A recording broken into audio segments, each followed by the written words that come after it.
Հայաստանի վարչապետն ու Աննա Հակոբյանը Սուրբ Գրիգոր Լուսավորիչ եկեղեցում Սուրբ Ծննդյան պատարագին մասնակցելուց հետո ուխտերթով գնացել են Սուրբ Աստվածածին կաթողիկ եկեղեցի։ Վարչապետ Փաշինյան եկեղեցու բակում բեմ է բարձրացել, խնդրել ծափահարել իր հակաեկեղեցական արշավին միացած բարձրաստիճան հոգևորականներին ու հայտարարել, թե եկեղեցին եւ պետությունը այսուհետ գործելու են միասնական։ Մենակ չէ եկեղեցին, մենակ չէ պետությունը, որովհետև եկեղեցին եւ պետությունը այլևս իրար հետ են։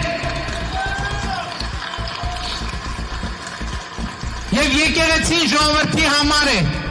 Վերլուծաբանները նկատել են, որ Նիկոլ Փաշինյանի հայտարարությունը հակասահմանադրական է, քանի որ մայր օրենքով եկեղեցին եւ պետությունը առանձին են։ Փաշինյանը ժողովրդին հորդորել է այցելել եկեղեցիներ եւ հոգեվորականներին պարտադրել, որպիսի վերջիներս պատարագների ժամանակ զեղչեն ամենայն հայոց կաթողիկոսի անունը։ Ըստ վարչապետի, Վեապարի անունը չպետք է հնչի խորանից, քանի որ դեռ չկա լեգիտիմ կաթողիկոս։ Ես ոչ եմ անում բոլոր տերերում բոլոր պատարագներին մասնակցող մեր ժողովրդին